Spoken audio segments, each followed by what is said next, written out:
नमस्कार दोस्तों, एक बार आप सबका फिर से बहुत बहुत स्वागत है आप सभी के अपने YouTube चैनल डियर गुरुजी पर। सो गाइस, जैसा कि आप सभी को पता है डेली आप सभी की यहाँ पर जो क्लासेस हिंदी की 8 बजे चलती है। तो अगर आप लोग को टाइमिंग नहीं पता है तो ये पूरा टाइमिंग शेड्यूल है, इसको देख लीजिए। 1 बजे रीजनिंग की क्लास, 5 बजे जी की क्लास और 8 बजे हिंदी की क्लास चलती है। और जितने लोगों ने अभी तक हमें भाई इंस्टाग्राम पे फॉलो नहीं किया है तो इंस्टाग्राम पे फॉलो कर लीजिए। आपको डेली यहाँ पर आपके जो सवाल है उसके जवाब मिलते हैं। और साथ ही साथ टेलीग्राम पर आप लोग फॉलो कर लेंगे तो आप लोग को वहाँ पर PDF मिलता हुआ चलेगा। और अभी तक जिसने भाई हमें अनअकैडमी पर मेरी क्लासेस नहीं ले पाते हैं, नहीं ले रहे हैं, तो अनअकैडमी का ऐप डाउनलोड कीजिए। यहाँ पर ये इंडिया का लार्जेस्ट लर्निंग प्लेटफॉर्म है। यहाँ पर आप सभी को डेली जो है क्लासेस आपकी प्रोवाइड की जा रही है, मेरे द्वारा भी तैयारी करवाई जा रही है। और साथ ही साथ यहाँ पर आप देख सकते हैं और भी बहुत सारे एजुकेटर्स हैं जो कि लगातार उनके नए नए बैच जो है प्लस में भी आ रहे हैं, स्पेशल में भी आ रहे हैं। तो इन सभी बैचेज को ज्वाइन करने के लिए सिर्फ आपको एक सिंपल सा कोड यूज करना है, डियर गुरुजी। इस कोड की यूज़ से फ्री वाली क्लासेस आप लोग बिल्कुल फ्री में अनलॉक कर पाएंगे और जो आपकी प्लस वाली क्लासेस हैं उन पर 10% का डिस्काउंट मिल जाएगा। तो ये चीज़ आप लोग यहाँ पर याद रखिएगा। तो चलिए दोस्तों, आज की इस क्लास को स्टार्ट करते हैं। सभी लोग रेडी हैं, प्रिपेयर हैं? सभी लोग फटाफट कमेंट करके यहाँ पर बताते हुए चलेंगे। चलिए आते हैं आज के पहले क्वेश्चन पर। सभी लोग जवाब दीजिए कि निम्नलिखित शब्दों में वर्तनी की दृष्टि से शुद्ध शब्द अशुद्ध शब्द कौन सा है? आपको अशुद्ध शब्द बताना है यहाँ पर कौन सा है। और जवाब देखिए, यहाँ पर क्वेश्चन नंबर फर्स्ट का आना शुरू हो गया है। बिल्कुल सही बात है सर। यहाँ पर अगर देखा जाए अशुद्ध शब्द जो है आपका निरपराध हो जाएगा। निरपराध क्यों हो जाएगा सर? क्योंकि निरअपराध जो है आपका निर्धन अपराध जो होता है निरपराध होता है, निरापराध नहीं होता, क्योंकि यहाँ पर राप्याक मात्रा लगा है। तो आपका ऑप्शन नंबर जो इसका बी है ये आपका क्या हो जाएगा? वर्तनी की दृष्टि से अशुद्ध शब्द हो जाएगा। चलिए क्वेश्चन नंबर 2 का जवाब दीजिए कि निम्नलिखित में से कौन सा शब्द अमृत का एक पर्यायवाची नहीं है? बताइए, अमृत का एक पर्यायवाची कौन सा नहीं है? क्वेश्चन नंबर 2 जवाब देखिए यहाँ पर आना शुरू हो गया है। तो याद रखिएगा दोस्तों, यहाँ पर अमृत का एक पर्यायवाची कौन सा नहीं है? देखिए रसाल, रसाल जो होता है बेसिकली आम का पर्यायवाची होता है, ये अमृत का पर्यायवाची नहीं होता है। तो ऑप्शन जो इसका डी है वो यहाँ पर बिल्कुल करेक्ट हो जाएगा। क्लियर है? क्वेश्चन नंबर आपका 3 कह रहा है कि निम्नलिखित वाक्यों में संबंध कारक वाले वाक्य को पहचानना है। संबंध कारक वाले वाक्य को पहचानिए। तो क्वेश्चन नंबर 3 जवाब देखिए यहाँ पर आना शुरू हो गया है। तो बिल्कुल सही बात है। यहाँ पर याद रखिएगा, राधा का कुत्ता बहुत तेज दौड़ता है। कौन सा सर? राधा का कुत्ता बहुत तेज दौड़ता है। यहाँ पर देखा जाए तो संबंध कारक वाला वाक्य है, क्योंकि इसमें संबंध कारक की जो विभक्ति है क्या है? संबंध का की के रारी रे, इसका यूज हुआ है। तो ऑप्शन नंबर जो इसका बी है वो यहाँ पर बिल्कुल करेक्ट हो जाएगा। आते हैं क्वेश्चन नंबर 4 की तरफ। तो आपसे कह रहा है कि निम्नलिखित वाक्य में रेखांकित जो भाग है वो कौन सा पदबंध है? तो ये देश भर के युवा बेरोजगार नहीं रहेंगे। तो देश भर के युवा ये क्या है? बेसिकली क्रिया विशेषण है, संज्ञा है, सर्वनाम है, क्या है? क्वेश्चन नंबर 4 जवाब देखिए यहाँ पर 4 का आना शुरू हो गया है। क्या हो जाएगा सर? बिल्कुल सही बात है सर। 4 का जो करेक्ट आंसर है आपका हो जाएगा संज्ञा पदबंध। तो यहाँ पर जितने भी साथी जवाब दे रहे हैं ऑप्शन नंबर बी, वो लोग यहाँ पर बिल्कुल करेक्ट हो जाएंगे। क्लियर है? आते हैं क्वेश्चन नंबर 5 की तरफ। तो आपसे कह रहा है कि निम्न में कर्मवाची का उदाहरण कौन सा है? बताइए, निम्न में कर्मवाच्य का उदाहरण कौन सा है? क्वेश्चन नंबर 5 जवाब देखिए यहाँ पर आना शुरू हो गया है। कर्मवाच्य मैंने आपको बताया था जहाँ पर कर्म की प्रधानता होती है। तो यहाँ पर पत्र लिखा जाता है। ऑप्शन नंबर फर्स्ट में ही देखा जाए तो कर्मवाच्य की प्रधानता है, क्योंकि पत्र आपका एक कर्म है। तो यहाँ पर ऑप्शन जो इसका फर्स्ट है वो यहाँ पर बिल्कुल करेक्ट हो जाएगा। क्लियर है? चलिए आते हैं क्वेश्चन नंबर 6 की तरफ। तो आपसे यहाँ पर कह रहा है कि निम्न में स्त्रीलिंग शब्द कौन सा है? 4 ऑप्शन दिए गए हैं, फटाफट जवाब दीजिए, ज़्यादा टाइम आपको वेस्ट नहीं करना है। बिल्कुल सही जवाब देखिए यहाँ पर आना शुरू हो गया है। तो याद रखिएगा, वेदना, वेदना की बात करते हैं दोस्तों तो यहाँ पर आपका एक स्त्रीलिंग शब्द है, इसके अलावा और सारे आपके पुल्लिंग है। आते हैं क्वेश्चन नंबर 7 की तरफ। 7 नंबर कह रहा है कि निम्नलिखित वाक्य में क्रिया विशेषण पदबंध क्या है? क्रिया विशेषण पदबंध क्या है? बताइए। क्वेश्चन नंबर 7 जवाब देखिए यहाँ पर आना शुरू हो गया है। तो याद रखिएगा यहाँ पर बिल्कुल सही बात है। यहाँ पर देखा जाए तो उस पहाड़ी के पीछे मेरा गांव है। तो क्रिया विशेषण कह रहा है, क्रिया की विशेषता, यानी कि यहाँ पर उस पहाड़ी के पीछे ऑप्शन नंबर फर्स्ट ही हो जाएगा। क्यों भाई? क्योंकि उस पहाड़ी के जो पीछे है ये वाक्यांश जो है क्रिया की विशेषता बता रहा है। तो ऑप्शन नंबर जो इसका ए है वो यहाँ पर बिल्कुल करेक्ट हो जाएगा। क्लियर है? आते हैं अगले क्वेश्चन पर। तो अगला क्वेश्चन आपका कह रहा है कि वियोग श्रृंगार की कितनी दशाएँ मानी गई हैं? बताइए, वियोग श्रृंगार जो होता है उसकी कितनी दशाएं मानी गई हैं? और जवाब देखिए यहाँ पर आना शुरू हो गया। तो टोटल याद रखिएगा 10 दशाएं मानी गई हैं। तो उसमें से जैसे आपका अभिलाषा है, चिंता है, स्मृति है, उद्वेग है, गुण है, और क्या हो सकता है सर आपका, और बहुत सारी चीज़ें हैं, दिमाग में नहीं आ रहा। कथन, प्रलाप, उन्माद, ऐसी ऐसी हैं। तो यह कि टोटल आपकी 10 होती हैं। तो बस ये याद रखिएगा 10। तो ऑप्शन नंबर जो इसका सी है वो यहाँ पर बिल्कुल करेक्ट हो जाएगा। क्लियर है। आते हैं क्वेश्चन नंबर 9 की तरफ। तो आपसे कह रहा है कि निम्नलिखित में से क्या प्रशंसा सूचक विस्मयादि बोधक अव्यय नहीं है। निम्नलिखित में से क्या प्रशंसा सूचक विस्मयादि बोधक अव्यय जो है आपका नहीं है। क्वेश्चन नंबर 9 जवाब देखिए यहाँ पर आना शुरू हो गया है। बिल्कुल सही बात है। यहाँ पर अगर देखा जाए तो बाप रे बाप, बाप रे बाप कभी लोग प्रशंसा सूचक में नहीं बोलते हैं। वो जब क्या बोलते हैं बेसिकली, जब कोई आश्चर्यचकित या किसी चीज़ को देखकर गुस्सा होते हैं या शोक के समय भी इसका यूज किया जाता है। तो यहाँ पर ऑप्शन नंबर जो इसका ए सी है वो यहाँ पर बिल्कुल करेक्ट हो जाएगा। अगला क्वेश्चन ध्यान देखिए, यहाँ पर क्या कह रहा है कि उपविराम का चिन्ह है। बताइए, उपविराम का चिन्ह है।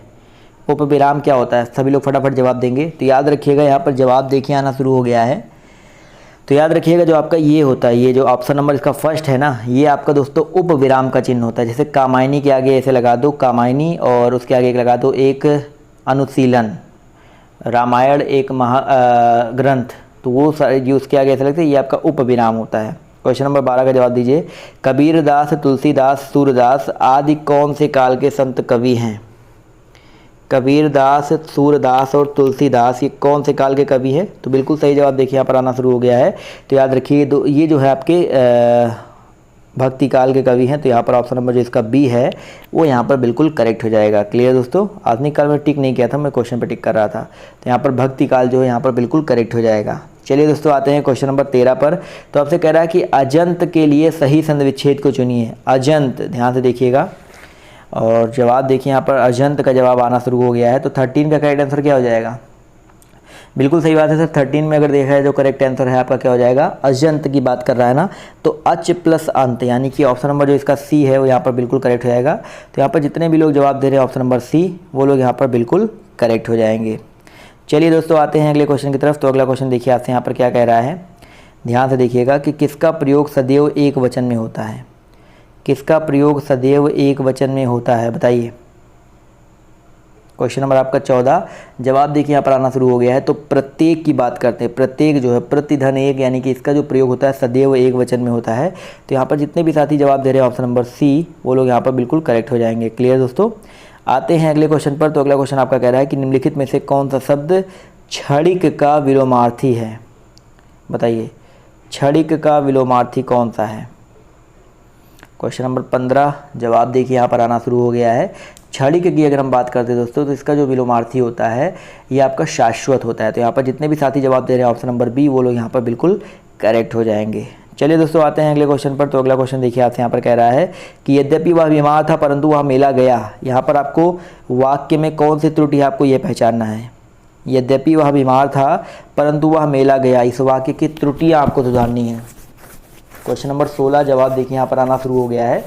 तो बिल्कुल सही बात है सर। यहाँ पर अगर देखा जाए यद्यपि वह बीमार था परंतु वह मेला गया, तो यद्यपि वह बीमार था परंतु वह मेला गया, तो यहाँ पर अगर देखा जाए तो ऑप्शन नंबर जो इसका सी है तथापि, तथापि यहाँ पर लगना चाहिए था, ये बिल्कुल एग्जैक्ट रूप में हो जाएगा। तो ऑप्शन नंबर जो इसका सी है, जितने भी लोग जवाब दे रहे हैं सी, वो लोग यहाँ पर बिल्कुल करेक्ट हो जाएंगे।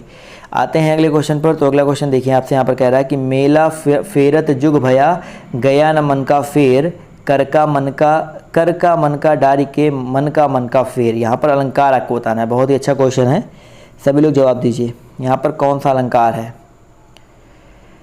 चलिए क्वेश्चन नंबर आपका 17 जवाब देखिए यहाँ पर आना शुरू हो गया है। चलिए 17 का करेक्ट आंसर क्या हो जाएगा सर? यहाँ पर अगर देखा जाए तो यमक अलंकार है। बिल्कुल सही जवाब देखिए, दोनों का आ रहा है, सभी का आ रहा है, यमक अलंकार है। यहाँ पर देखिए मन जो है, मन का प्रयोग 3 बार हुआ है। मन का जो प्रयोग है आपका 3 बार हुआ है। और यहाँ पर अगर हम बात करते हैं मन का जो 3 बार यूज हुआ है, उसके जो अर्थ है आपके अलग अलग है। एक तो आपका मन का यानी कि चित्त का, एक मन का जो यहाँ पर जो एक ये मन का दिया गया है, आपका मन का मतलब होता है मन, माला का मोती, और एक जो आपका मन का दिया गया है इसका मतलब आपका हृदय का मोती यानी कि विचार। तो यहाँ पर याद रखिएगा मन का यानी कि मन के विचार। फिर आते हैं क्वेश्चन नंबर 18 पर। तो आपसे कह रहा है कि निम्नलिखित में से कौन सा शब्द हास्य का विलोमार्थी है? हास्य का विलोमार्थी शब्द कौन सा है? क्वेश्चन नंबर 18 जवाब देखिए यहाँ पर आना शुरू हो गया है। तो याद रखिएगा हास्य शब्द का जो विलोम शब्द है वो आपका यहाँ पर रुदन हो जाएगा। तो यहाँ पर जितने भी साथी जवाब दे रहे हैं ऑप्शन नंबर सी, वो लोग यहाँ पर बिल्कुल करेक्ट हो जाएंगे। चलिए आते हैं क्वेश्चन नंबर 19 की तरफ। तो आपसे कह रहा है कि निम्न में से अनिश्चयवाचक सर्वनाम कौन सा है। अनिश्चयवाचक सर्वनाम बताइए कौन सा है। क्वेश्चन नंबर 19 जवाब देखिए यहाँ पर आना शुरू हो गया है। तो बिल्कुल सही बात है सर, यहाँ पर जो आपका ऑप्शन नंबर डी है, कोई की बात करते हैं तो जो कोई शब्द है वो आपका एक अनिश्चय, क्योंकि यहाँ पर निश्चित नहीं है, तो ऑप्शन नंबर जो इसका डी है वो यहाँ पर बिल्कुल करेक्ट हो जाएगा। आते हैं क्वेश्चन नंबर 20 पर। तो आपसे यहाँ पर कह रहा है कि उपर्युक्त के लिए सही संधिविच्छेद को चुनिए। सही संधिविच्छेद को यहाँ पर चुनना है, फटाफट जवाब दीजिए सभी लोग। और जवाब देखिए यहाँ पर आना शुरू हो गया है। तो याद रखिए क्वेश्चन नंबर 20 यहाँ पर सही संधिविच्छेद उपर्युक्त के लिए, तो ऊपरी धन उक्त, यहाँ पर जितने भी लोग जवाब दे रहे हैं ऑप्शन नंबर डी ऊपरी धन उक्त, यानी कि ऑप्शन नंबर जो लोग जवाब दे रहे हैं डी वो लोग यहाँ पर करेक्ट हो जाएंगे। और ये बेसिकली आपका उपर्युक्त हो जाए, यानी कि यड़ संधि का उदाहरण है। क्लियर है। चलिए आते हैं अगले क्वेश्चन पर। तो अगला क्वेश्चन कह रहा है कि दिए गए वाक्यों के जिस अंश में त्रुटि हो उसे ए बी सी से इंगित कर दीजिए और कोई त्रुटि ना होने पर डी उत्तर दीजिए। तो आप क्वेश्चन यहाँ पर देखिए क्या कह रहा है आपका कि कृपया आप ही यह बताने की कृपा करें कि दिल्ली कब चलना है, कोई त्रुटि नहीं। फटाफट सब जवाब दिए सभी लोग। 21 का जवाब देखिए यहाँ पर आना शुरू हो गया है। तो कृपया आप ही, यहाँ पर देखा जाए तो कृपया आप ही इस वाले शब्द की बात करते हैं, तो कृपया आप ही ये जो है आपका त्रुटिपूर्ण हो जाए, क्योंकि यहाँ पर आप ही के साथ कृपया लगाने की जरूरत नहीं है। तो आप ही यह बताने की कृपा करें, क्योंकि यहाँ पर एक कृपा लग गया तो एक बार 10 बार कृपया थोड़ा लगाओगे। तो ऑप्शन नंबर जो इसका ए है वो आपका त्रुटिपूर्ण हो जाएगा। आते हैं क्वेश्चन नंबर 22 पर। तो आपसे कह रहा है कि दुम दबाकर भागना, इस मुहावरे का अर्थ निम्नलिखित विकल्पों में से कौन सा है। दुम दबाकर भागना, चलिए जवाब दीजिए सभी लोग। और जवाब देखिए यहाँ पर आना शुरू हो गया है। तो बिल्कुल सही बात है सर, क्वेश्चन नंबर आपका 22 करेक्ट आंसर आपका क्या हो जाएगा, डराकर भागना या दुम दबाकर भागना, यानी कि खुद डर के भागा जा रहा है ना यहाँ पर। तो याद रखिएगा यहाँ पर जो करेक्ट आंसर आपका हो जाएगा डर कर भागना। क्वेश्चन नंबर 23 का जवाब दीजिए कि कौन सा वाक्य सातत्य बोधक भविष्य काल में है। बताइए कौन सा वाक्य आपका सातत्य बोधक भविष्य काल में है। 23 का सभी लोग जवाब दीजिए। 23 का जवाब देखिए यहाँ पर आना शुरू हो गया। तो 23 का दोस्तों जो करेक्ट आंसर है आपका यहाँ पर क्या हो जाएगा, ऑप्शन नंबर ए हो जाएगा, जवान देश की सेवा करते रहेंगे। आपका अगर हम बात करते हैं ऑप्शन नंबर ए के बारे में, तो ये आपका सातत्य बोधक भविष्य काल हो जाएगा। क्लियर है। आते हैं अगले क्वेश्चन पर। तो अगला क्वेश्चन आपका देखिए कह रहा है टेस्टिमोनियल, इसका हिंदी अनुवाद क्या होता है। टेस्टिमोनियल बताइए। क्वेश्चन नंबर 24 जवाब देखिए यहाँ पर आना शुरू हो गया है। तो याद रखिएगा जो इसका हिंदी अनुवाद होता है वो गवाही, प्रदान, प्रमाण पत्र, भेंट, बहुत सारी चीज़ें होती हैं। तो यहाँ पर जो प्रमाण पत्र है वो बिल्कुल एग्जैक्ट रूप में करेक्ट हो जाएगा। तो यहाँ पर जितने भी लोग जवाब दे रहे हैं ऑप्शन नंबर सी, वो लोग यहाँ पर बिल्कुल करेक्ट हो जाएंगे। क्लियर है। चलिए आते हैं क्वेश्चन नंबर 25 पर। तो आपसे कह रहा है कि कालिंदी का पर्यायवाची क्या है। कालिंदी का पर्यायवाची क्या है बताइए। क्वेश्चन नंबर 25 जवाब देखिए यहाँ पर आना शुरू हो गया है। तो कालिंदी के बारे में अगर हम बात करते हैं दोस्तों, तो इसका जो पर्यायवाची है आपका क्या होता है, यमुना होता है। क्या होता है दोस्तों, यमुना होता है। तो याद रखिएगा जितने भी लोग जवाब दे रहे हैं ऑप्शन नंबर डी, वो लोग यहाँ पर बिल्कुल करेक्ट हो जाएंगे। आते हैं दोस्तों अगले क्वेश्चन पर। तो अगला क्वेश्चन कह रहा है कि बढ़ा चढ़ाकर कही गई बात के लिए एक शब्द निम्न में से कौन सा है। बढ़ा चढ़ाकर कही गई बात के लिए एक शब्द निम्न में से कौन सा हो जाएगा। क्वेश्चन नंबर आपका यहाँ पर 26 जवाब देखिए यहाँ पर आना शुरू हो गया। क्या हो जाएगा बताइए। तो याद रखिएगा अतिशयोक्ति, अतिशयोक्ति बोलते हैं। अतिर या अतिरस्यो नहीं होते हैं, यहाँ पर अतिशयोक्ति होता है। क्लियर है। आते हैं अगले क्वेश्चन पर। तो अगला क्वेश्चन देखिए आपसे यहाँ पर क्या कह रहा है कि विकृत आकार, वेश, बोली, चेष्टा, व्यवहार आदि के वर्णन से उत्पन्न होता है। विकृत व्यवहार, वेश, बोली, चेष्टा, व्यवहार आदि के व्यवहार वर्णन से उत्पन्न क्या होता है। तो जवाब देखिए 27 का आना शुरू हो गया। तो याद रखिएगा करेक्ट आंसर हो जाएगा आपका हास। क्या होता है भाई, आप थोड़ा सा उल्टा इधर व्यवहार करो, ऐसे मतलब इधर उधर करके दिखाओ, तो उससे क्या होगा, हास्य रस ही तो उत्पन्न होगा। चलिए आते हैं अगले क्वेश्चन पर। तो कह रहा है निम्नलिखित में से विशेषण है। विशेषण का जवाब दिए सभी लोग। जवाब देखिए यहाँ पर 28 का जवाब आना शुरू हो गया है। तो यहाँ पर अगर देखा जाए लंबाई, समझ, बुढ़ापा और शांत, तो यहाँ पर देखिए 28 में देखा जाए तो आपका जो शांत है ये आपका एक गुणवाचक विशेषण है। जबकि लंबाई देखिए अलग चीज़ है। अगर हम बोलते हैं वह बहुत लंबा है, तो लंबा अगर होता वो अलग चीज़ है, लेकिन लंबाई की बात करते हैं तो ये संज्ञा में आ जाएगा। बुढ़ापा की बात करते हैं संज्ञा में आ जाएगा। समझ में आ गया ना। तो यहाँ पर ऑप्शन नंबर जो इसका डी है वो करेक्ट हो जाएगा। आते हैं अगले क्वेश्चन पर। तो अगला क्वेश्चन देखिए आपसे यहाँ पर क्या कह रहा है, ध्यान से देखिएगा कि किस छंद के प्रत्येक चरण में 28 मात्राएं होती हैं और 14 और 16 12 मात्राओं पर यति होती है। बताओ, बहुत ही अच्छा क्वेश्चन है, देखते हैं कितने लोग सही जवाब देते हैं। यहाँ पर जवाब देखिए यहाँ पर आना शुरू हो गया। तो 29 में जो करेक्ट आंसर हो जाएगा आपका हरि गीतिका हो जाएगा। याद रखिएगा, हरि गीतिका के प्रत्येक चरण में 28 मात्राएं होती है, तो 14 और 16 मात्राओं पर यति होती है। तो ये चीज़ याद रखिएगा। क्लियर है? चलिए आते हैं अगले क्वेश्चन पर। तो अगला क्वेश्चन ध्यान से देखिएगा, यहाँ पर क्या कह रहा है कि निस उपसर्ग से बना शब्द निम्न में से कौन सा है। निस उपसर्ग से बना शब्द निम्न में से बताइए कौन सा है। 30 का जवाब देखिए यहाँ पर आना शुरू हो गया है। तो बिल्कुल सही बात है सर। अगर 30 की बात करते हैं तो यहाँ पर जो करेक्ट आंसर आपका हो जाएगा निश प्लस पाप, यानी कि निष्पाप। तो ये जो आपका निस उपसर्ग से बना शब्द है, तो यहाँ पर जितने भी साथी जवाब दे रहे हैं ऑप्शन नंबर बी, वो लोग यहाँ पर बिल्कुल करेक्ट हो जाएंगे। क्लियर है? चलिए आते हैं क्वेश्चन नंबर 31 पर। तो आपसे कह रहा है कि सर्प के लिए सही पर्यायवाची शब्दों की पंक्ति को चुनना है। सर्प के लिए सही पर्यायवाची शब्दों की पंक्ति को चुनिए। सर्प 31 जवाब देखिए यहाँ पर आना शुरू हो गया। तो सर्प की अगर हम बात करते हैं तो यहाँ पर सही पर्यायवाची वाली जो पंक्ति है वो आपकी हो जाएगी व्याल, भुजंग और उरग। तो यहाँ पर जितने भी साथी जवाब दे रहे हैं ऑप्शन नंबर बी, वो लोग यहाँ पर बिल्कुल करेक्ट हो जाएंगे। आते हैं क्वेश्चन नंबर 32 पर। तो आपसे कह रहा है कि हिंदी भाषा में निम्नलिखित में से कौन सा शब्द फ्रेंच भाषा से लिया गया है। बताइए, इनमें से कौन सा शब्द आपका फ्रेंच भाषा से लिया गया है। क्वेश्चन नंबर आपका 32 जवाब देखिए यहाँ पर आना शुरू हो गया है। तो याद रखिएगा, फ्रेंच भाषा की अगर हम बात करते हैं तो यहाँ पर जो कारतूस है, कारतूस जो है बेसिकली फ्रेंच भाषा से लिया गया है। गार्ड, सूटकेस और ये जो है आपके अंग्रेजी भाषा से। अलमारी आपका कहाँ से, पुर्तगाली का है। आते हैं क्वेश्चन नंबर 33 पर। तो आपसे कह रहा है कि नीलकंठ में कौन सा समास है। नीलकंठ में कौन सा समास है बताइए। 33 जवाब देखिए यहाँ पर आना शुरू हो गया है। नीलकंठ यानी कि नीला है कंठ जिसका, अर्थात महादेव में जो तीसरा पद है वो महादेव प्रधान होने से यानी कि आपका बहुव्रीहि समास हो जाएगा। तो यहाँ पर जितने भी लोग जवाब दे रहे हैं ऑप्शन नंबर डी, वो लोग यहाँ पर बिल्कुल करेक्ट हो जाएंगे। क्लियर है? चलिए आते हैं अगले क्वेश्चन पर। तो अगला क्वेश्चन कह रहा है कि रेखांकित का सही समासिक विग्रह कौन निम्न में से कौन सा है। रेखांकित का ही बताना, हम वो रेखांकित ढूंढ रहे थे।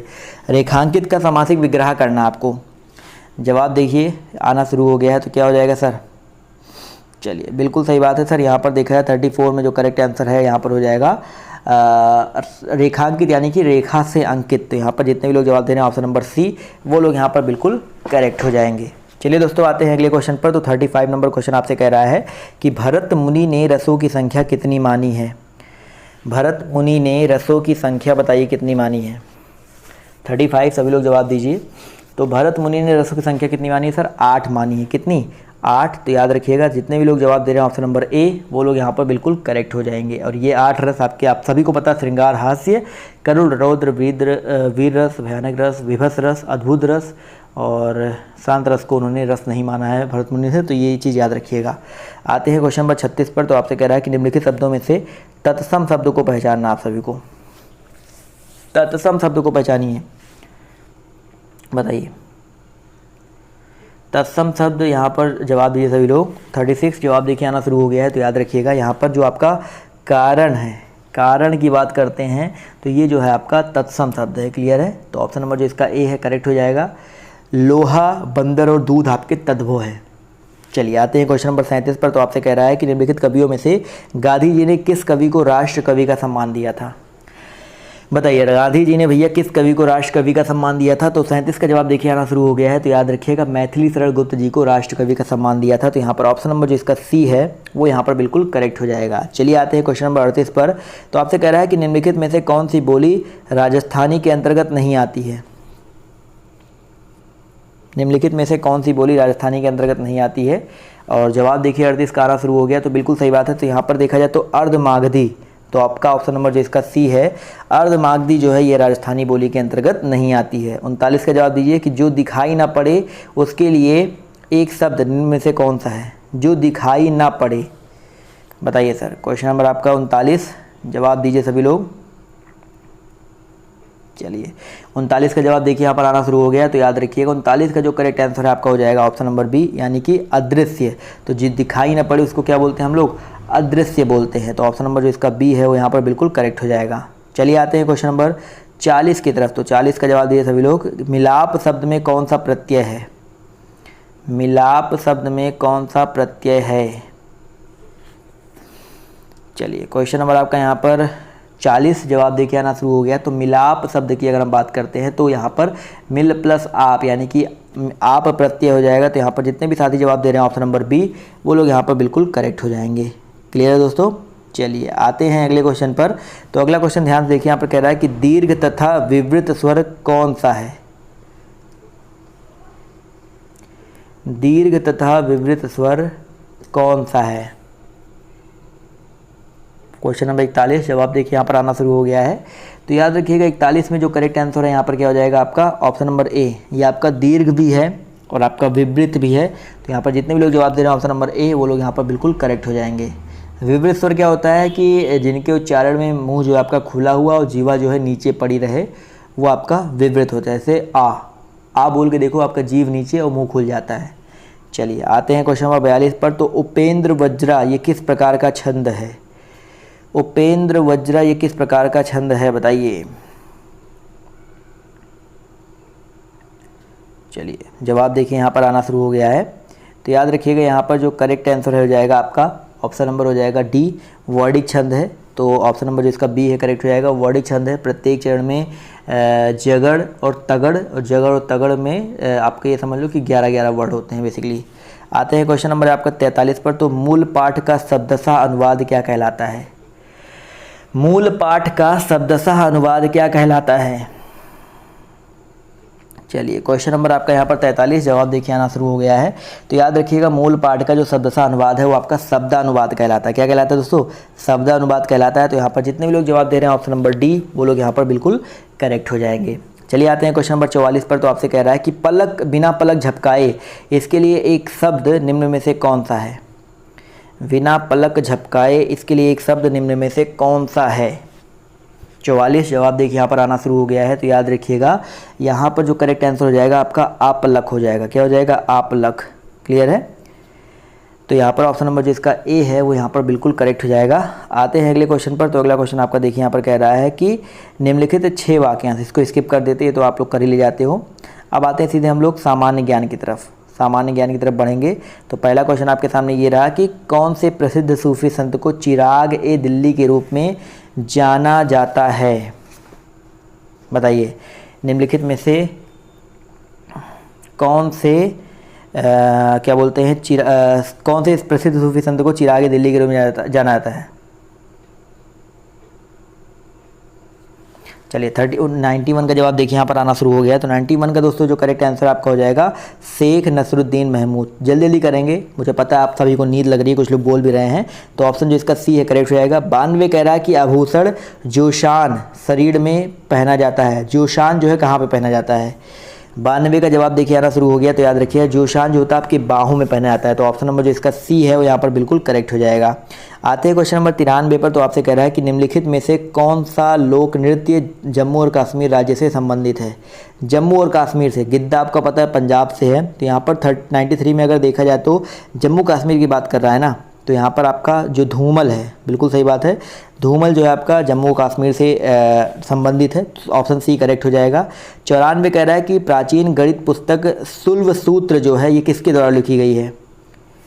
सुल्व सूत्र।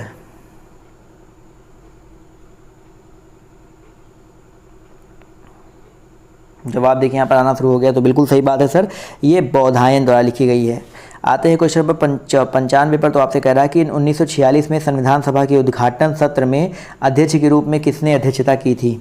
1946 में संविधान सभा के उद्घाटन सत्र में अध्यक्ष के रूप में। जवाब देखिए आना शुरू हो गया है। तो याद रखिएगा सच्चिदानंद सिन्हा अस्थायी अध्यक्ष के रूप में इनको माना जाता है। तो ऑप्शन नंबर जो इसका बी है वो यहाँ पर बिल्कुल करेक्ट हो जाएगा। 96 कह रहा है कि साइबर कानून भारतीय संविधान की किसके अंतर्गत आता है? साइबर कानून 96 जवाब देखिए यहाँ पर आना शुरू हो गया है। तो बिल्कुल सही बात है। अगर हम साइबर कानून की बात करते हैं तो ये भारतीय संविधान की अवशिष्ट शक्ति के अंतर्गत आता है। क्लियर है? चलिए आते हैं अगले क्वेश्चन पर। तो अगला क्वेश्चन आपका देखिए कह रहा है कि 600 किलोमीटर लंबे प्रयागराज को पश्चिमी उत्तर प्रदेश से जोड़ने वाले दुनिया के सबसे लंबे एक्सप्रेसवे का नाम बताइए जिसे 29 जनवरी 2019 को उत्तर प्रदेश सरकार ने निर्माण की मंजूरी दी। तो यूपी स्पेशल करंट अफेयर से क्वेश्चन है, जवाब दीजिए। चलिए जवाब देखिए यहाँ पर आना शुरू हो गया है।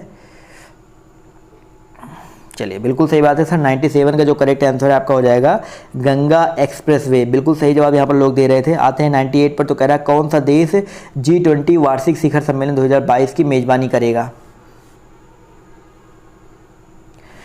98 का जवाब दीजिए सभी लोग। तो 98 का जवाब देखिए यहाँ पर आना शुरू हो गया है, तो याद रखिएगा भारत। तो G20 वार्षिक शिखर सम्मेलन 2022 की जो मेजबानी है वो भारत करेगा। तो ऑप्शन नंबर जो इसका सी है वो यहाँ पर बिल्कुल करेक्ट हो जाएगा। क्लियर है। चलिए आते हैं अगले क्वेश्चन पर। तो अगला क्वेश्चन आपका कह रहा है कि प्रधानमंत्री नरेंद्र मोदी ने 30 जनवरी 2019 को राष्ट्रीय नमक सत्याग्रह स्मारक का अनावरण कहाँ पर किया। क्वेश्चन नंबर आपका 99। जवाब देखिए यहाँ पर आना शुरू हो गया है। तो याद रखिएगा ऑप्शन नंबर जो इसका डी है, दांडी। दांडी आप सभी को पता है, फेमस है। तो ऑप्शन नंबर जो इसका डी है वो यहाँ पर बिल्कुल करेक्ट हो जाएगा। 100 का जवाब दीजिए कि निम्नलिखित में से कौन सा डेटाबेस का प्रारूप नहीं है। निम्नलिखित में से कौन सा डेटाबेस का प्रारूप नहीं है।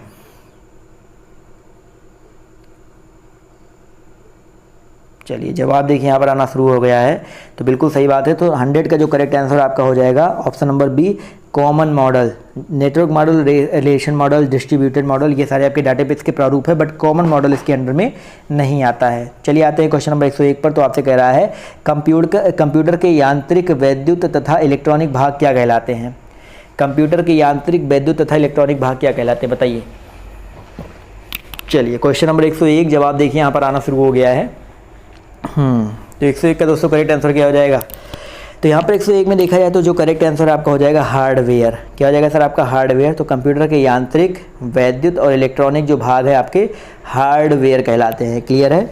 चलिए आते हैं क्वेश्चन नंबर 102 पर। तो कह रहा है स्वामी हरिदास जयंती प्रतिवर्ष उत्तर प्रदेश के लिए किस नगर में मनाई जाती है। स्वामी हरिदास जयंती उत्तर प्रदेश में किस नगर में मनाई जाती है प्रतिवर्ष। 102 जवाब देखिए यहाँ पर आना शुरू हो गया है। तो बिल्कुल सही बात है, याद रखिएगा ऑप्शन नंबर डी। तो क्वेश्चन नंबर आपका 102 का जो करेक्ट आंसर आपका ऑप्शन नंबर डी हो जाएगा। 103 का जवाब दीजिए कि उत्तर प्रदेश में सबसे अधिक पुराना विश्वविद्यालय कौन सा है। यूपी में सबसे अधिक पुराना विश्वविद्यालय कौन सा है। क्वेश्चन नंबर 103 जवाब देखिए यहाँ पर आना शुरू हो गया है। तो याद रखिएगा इलाहाबाद विश्वविद्यालय। बिल्कुल सही बात है। तो यहाँ पर इलाहाबाद विश्वविद्यालय है वो सबसे पुराना विश्वविद्यालय है। 104 पर आते हैं। तो आपसे कह रहा है कि कौन से अधिनियम के विरुद्ध 1919 ईस्वी में गांधी जी ने सत्याग्रह सभा प्रारंभ किया था और जिसके सदस्यों ने इस अधिनियम की अवज्ञा करने के प्रति वचन लिया था।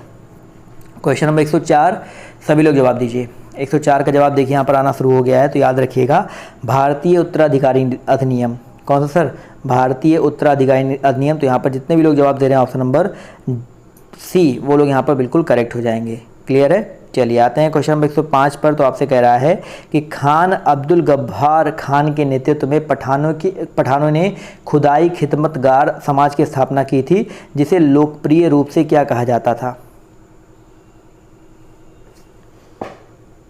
बताइए। सभी लोग जवाब दीजिए। यहाँ पर सभी लोग नहीं जवाब दे रहे हैं, ये गलत बात है। चलिए क्वेश्चन नंबर 105 का जवाब देखिए आना शुरू हो गया। तो याद रखिएगा लाल कुर्ती, बहुत ही इंपॉर्टेंट क्वेश्चन है, लाल कुर्ती कहा जाता था। आते हैं क्वेश्चन नंबर 106 पर। तो आपसे कह रहा है कि भारतीय संविधान के 91वें संशोधन के तहत मंत्रिपरिषद के सदस्यों की संख्या लोकसभा और विधानसभा के कुल सदस्यों की संख्या से के कितने प्रतिशत से अधिक नहीं होनी चाहिए। 106 जवाब देखिए यहाँ पर। 106 का जवाब देखिए यहाँ पर आना शुरू हो गया है। तो याद रखिएगा 106 का जो करेक्ट आंसर है आपका हो जाएगा ऑप्शन नंबर सी। क्लियर है। चलिए आप 15% से अधिक नहीं होना चाहिए। 107 का जवाब दीजिए कि निम्नलिखित में से कौन सी अंडमान निकोबार द्वीप समूह की सबसे ऊंची चोटी है।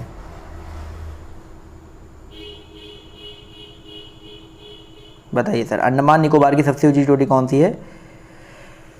तो 107 का जवाब देखिए यहाँ पर आना शुरू हो गया है। तो 107 का दोस्तों जो करेक्ट आंसर है क्या हो जाएगा, सैडल पीक। पहले भी मैं आपको बता चुका हूँ, जो सैडल पीक है वो अंडमान निकोबार द्वीप समूह की सबसे ऊंची चोटी है। चलिए आते हैं अगले क्वेश्चन पर। तो अगला क्वेश्चन आपका कह रहा है कि सर्वोच्च न्यायालय के कौन से न्यायाधीश के विरुद्ध भारतीय संसद में पहली बार महाभियोग चलाया गया था।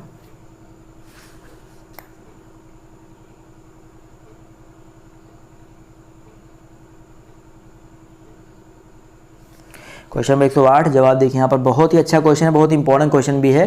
तो याद रखिएगा किसके ऊपर चलाया गया था, वी रामास्वामी। तो ऑप्शन नंबर जो इसका बी है वो यहाँ पर बिल्कुल करेक्ट हो जाएगा। क्वेश्चन नंबर 109 कह रहा है कि कौन सी नदी उड़ीसा में अपना डेल्टा बनाती है। कौन सी नदी उड़ीसा में अपना डेल्टा बनाती है। 109 जवाब दीजिए सभी लोग। 109 का जवाब देखिए यहाँ पर आना शुरू हो गया है। तो 109 का जवाब यहाँ पर हो जाएगा आपका महानदी। क्लियर है।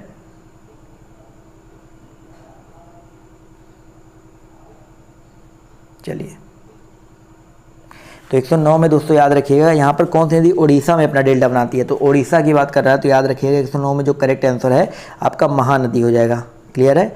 आते हैं क्वेश्चन नंबर 110 पर। तो आपसे कह रहा है निम्नलिखित में से वह फसल कौन सी है जो जलोढ़ मिट्टी में उगती है, उस जिसके लिए प्रचुर मात्रा में पानी की आवश्यकता होती है। बताइए। 110 का सभी लोग जवाब दीजिए। 110 का जो करेक्ट आंसर बताइए क्या हो जाएगा, चावल। याद रखिएगा ऑप्शन नंबर जो इसका सी है चावल, वो यहाँ पर बिल्कुल करेक्ट हो जाएगा। क्लियर है। माफ़ कीजिएगा। चलिए आते हैं क्वेश्चन नंबर 111 पर। तो कह रहा है कि बहमनी सुल्तान की राजधानी कौन सी थी। बहमनी सुल्तान की राजधानी कौन सी थी। 111 जवाब देखिए यहाँ पर आना शुरू हो गया। तो बिल्कुल सही बात है सर। अगर हम बहमनी सल्तनत की बात करते हैं तो बहमनी सल्तनत में राजधानी जो थी आपकी कौन सी थी, वो थी आपकी कन्नूर। कौन सी थी आपकी, कन्नूर। तो ऑप्शन नंबर जो इसका सी है वो यहाँ पर बिल्कुल करेक्ट हो जाएगा। चलिए क्वेश्चन नंबर 112 कह रहा है कि सरस्वती और खान किसकी सहायक नदियां हैं।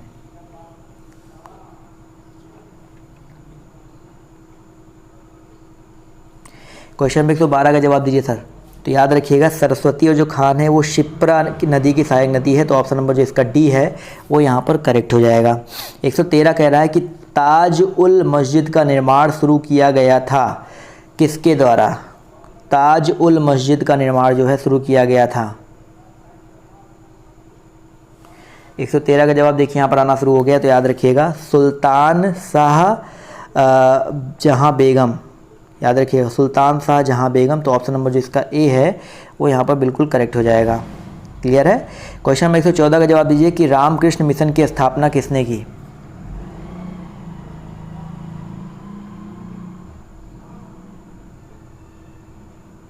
क्वेश्चन नंबर 114 जवाब देखिए यहाँ पर आना शुरू हो गया है। तो याद रखिएगा रामकृष्ण मिशन की जो स्थापना है वो किसने किया था, स्वामी विवेकानंद ने। तो ऑप्शन नंबर जो इसका बी है वो यहाँ पर बिल्कुल करेक्ट हो जाएगा।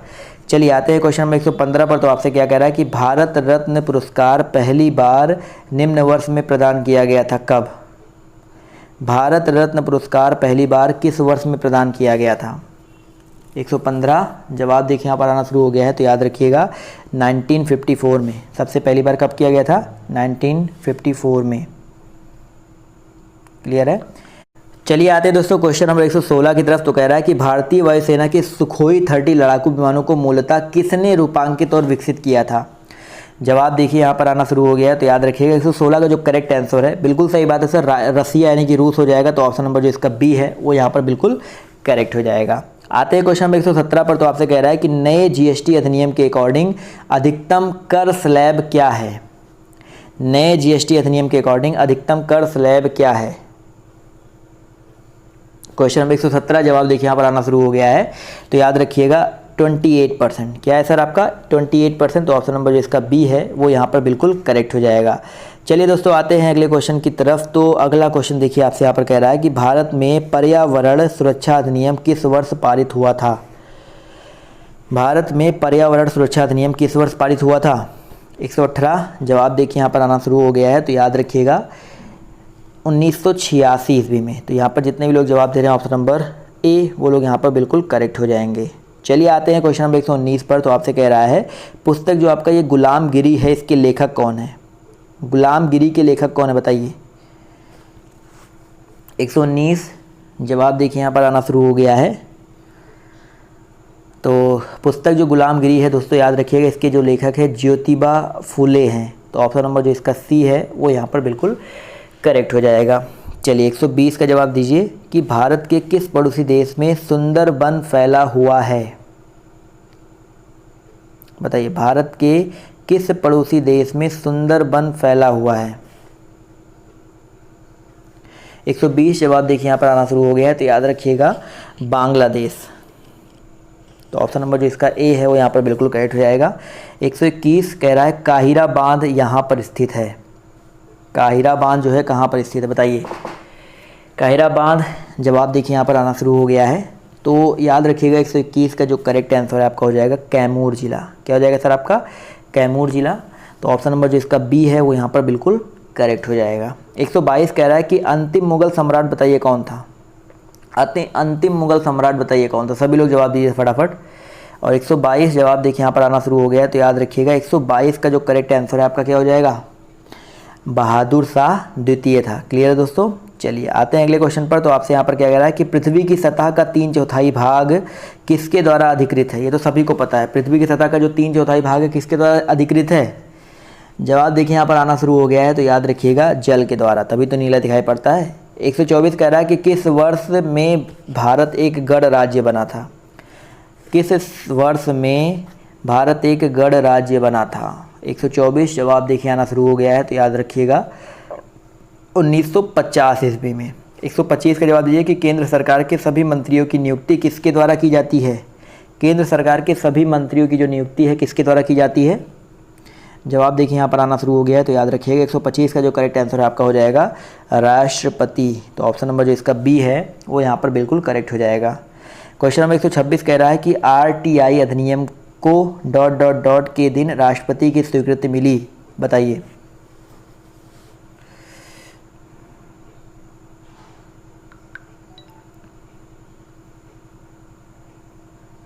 बताइए। क्वेश्चन नंबर आपका 126 जवाब देखिए यहाँ पर आना शुरू हो गया है, तो याद रखिएगा 126 का जो करेक्ट आंसर आपका हो जाएगा 15 जून 2005। तो बहुत ही इंपॉर्टेंट क्वेश्चन है, याद रखिएगा जो ऑप्शन नंबर जो इसका सी है वो यहाँ पर बिल्कुल करेक्ट हो जाएगा।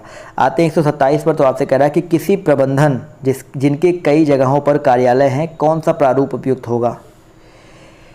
किसी प्रबंधन जिनके कई जगहों पर कार्यालय है कौन सा प्रारूप जो है आपका उपयुक्त होगा। क्वेश्चन नंबर 127 जवाब देखिए यहाँ पर आना शुरू हो गया है, तो याद रखिएगा डिस्ट्रीब्यूटेड मॉडल। अभी मैंने आपको इससे संबंधित एक क्वेश्चन करवाया भी था, तो यहाँ पर ऑप्शन नंबर जिसका ए है वो यहाँ पर बिल्कुल करेक्ट हो जाएगा। चलिए दोस्तों आते हैं अगले क्वेश्चन पर। तो अगला क्वेश्चन देखिए आपसे यहाँ पर क्या कह रहा है कि मध्यकाल में उत्तर प्रदेश की प्रमुख चित्रकला शैली थी। मध्यकाल में उत्तर प्रदेश की प्रमुख चित्रकला शैली कौन सी थी। 128 जवाब देखिए यहाँ पर आना शुरू हो गया है। बिल्कुल सही बात है सर, यहाँ पर जो करेक्ट आंसर आपका हो जाएगा मुगल शैली। क्या हो जाएगा सर आपका? मुगल शैली। तो मध्यकाल में उत्तर प्रदेश की प्रमुख चित्रकला शैली आपकी मुगल शैली थी। 129 कह रहा है कि हाल ही में किस देश ने प्रधानमंत्री नरेंद्र मोदी को अपने सर्वोच्च नागरिक सम्मान जायद मेडल से सम्मानित किया। ये तो क्वेश्चन अभी हाल ही के जितने पेपर हुए थे ना, जून में, मई में, यहाँ सॉरी जून, जुलाई, अगस्त, सितंबर में, वहाँ पर हर जगह पूछा गया था क्वेश्चन। तो UAE बिल्कुल सही बात है। तो ऑप्शन नंबर जो इसका डी है करेक्ट हो जाएगा। और भारत की इस समय गृह मंत्री कौन है बताइए। 130 का जवाब दीजिए। भारत के गृह मंत्री कौन है। बिल्कुल सही बात सर, अमित शाह। तो ऑप्शन जो इसका सी है यहाँ पर बिल्कुल करेक्ट हो जाएगा। क्लियर दोस्तों? तो आज के इस वीडियो में सिर्फ इतना ही। आपको इसका जो PDF है नीचे लिंक दिया गया है, वहाँ से डाउनलोड कर लीजिएगा। और कहीं जाना नहीं है अभी यार, सब लोग सुन के जाओ, PDF मिल जाएगा। और इसके पहले वाला जो वीडियो था हिंदी स्पेशल, उसको नहीं देखा जाकर के देखिएगा। और एक चीज़ और आप सभी से कहना चाहूँगा कि आप लोग जाओ इंस्टाग्राम पे फॉलो करो, वहाँ पर मैं आपको लगातार GK ट्रिक्स दे रहा हूँ। डायरेक्ट आप हमको मैसेज कर सकते हो, कोई सवाल पूछना है वहाँ पर पूछ सकते हो, कोई डाउट है आप लोग वहाँ पर क्लियर कर सकते हो। दोस्तों आज के इस वीडियो में इतना ही। बाय, टेक केयर, जय हिंद, जय भारत। मिलते हैं आप सबसे नेक्स्ट वीडियो में।